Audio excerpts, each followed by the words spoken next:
Assalamualaikum warahmatullahi wabarakatuh. Di sini kami akan menjelaskan apa saja penyimpangan-penyimpangan yang ada pada masa demokrasi terpimpin. Pertama-tama, perkenalkan nama saya Zora Kirana Yesa Ceril. Perkenalkan nama saya Dania Gifari. Saya Ahwal Rahmawan. Perkenalkan nama saya Dewi Berliansyah. Saya Devero Randy. Demokrasi terpimpin dimulai melalui Dekret Presiden 5 Juli 1959. Pada 5 Juli, Presiden Soekarno mengeluarkan Dekret Presiden yang mengakhiri sistem demokrasi liberal dan menggantinya dengan demokrasi terpimpin. Sistem ini bertujuan untuk menciptakan stabilitas, tetapi dalam pelaksanaannya banyak terjadi penyimpangan yang berujung pada krisis nasional. Yang pertama, pembubaran DPR dan dominasi presiden. Penyimpangan pertama adalah pembubaran DPR hasil pemilu yang sah. Sebagai gantinya, Soekarno membentuk DPR GR yang berisi orang-orang yang loyal kepadanya. Hal ini menyebabkan tidak ada lagi posisi dalam pemerintahan. Yang kedua, konsep Nasakom yang kontroversial. Soekarno memperkenalkan konsep Nasakom, nasionalisme, agama, dan komunisme sebagai upaya menyatukan berbagai ideologi.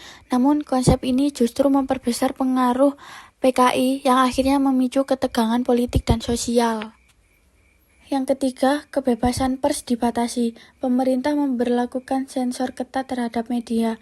Surat kabar yang mengkritik kebijakan pemerintah dibredel, sementara propaganda pro-pemerintah semakin masif. Hal ini menyebabkan masyarakat tidak mendapatkan informasi yang objektif. Selanjutnya kita masuk ke penyimpangan keempat, sentralisasi ekonomi dan krisis inflasi. Pemerintah mengambil alih kendali ekonomi dengan kebijakan pemerintah yang pada masa itu menerapkan kebijakan ekonomi yang kurang efektif, termasuk pengeluaran negara yang berlebihan tanpa diimbangi dengan pendapatan yang memadai. Akibatnya inflasi melonjak hingga lebih dari 600%, harga kebutuhan naik drastis, rakyat semakin menderita, dan kesejahteraan masyarakat semakin menurun tajam. Selanjutnya penyimpangan kelima, politik luar negeri yang konfrontatif. Masa demokrasi terpimpin adalah periode ketika semua putusan diserahkan kepada kepala negara. Masa ini berlangsung mulai dari tahun 1959 sampai dengan tahun 1965. Ketika itu, Presiden bisa rangkap jabatan misal sebagai pimpinan militer. Dalam politik luar negeri, Soekarno semakin menentang negara-negara barat dan mendekatkan diri ke blok timur. Pada 1965, Indonesia bahkan keluar dari Persatuan Bangsa-Bangsa atau bisa disebut dengan PBB. Keputusan ini menyebabkan Indonesia semakin terisolasi dalam pergaulan internasional. Selanjutnya penyimpangan keenam, yaitu peran militer yang semakin kuat. Setelah Dekret Presiden pada 5 Juli 1959 yang menandainya dimulainya era demokrasi terpimpin, militer mulai memainkan peran yang lebih dominan dalam politik dan ekonomi Indonesia.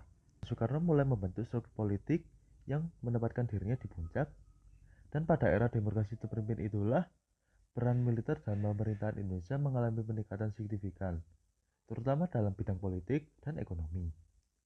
Keterlibatan ini menyebabkan ketidakseimbangan antara otoritas sipil dan militer, serta menimbulkan ketegangan antara Angkatan Bersenjata Republik Indonesia dan Partai Komunis Indonesia. Penyimpangan 7, konflik internal dan G30S 1965.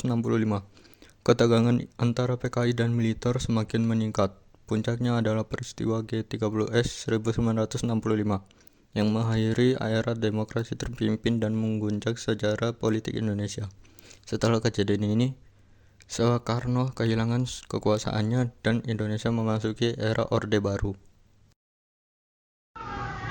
Kesimpulan, berbagai penyimpangan yang terjadi pada masa demokrasi terpimpin menjadi pelajaran penting dalam sejarah Indonesia.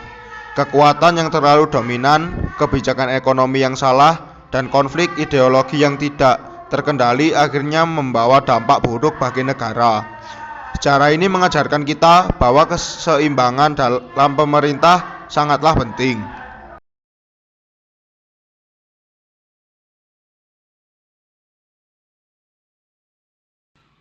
Jadi itulah penyimpangan-penyimpangan yang terjadi pada masa demokrasi terpimpin. Sekian dari kami. Wassalamualaikum warahmatullahi wabarakatuh.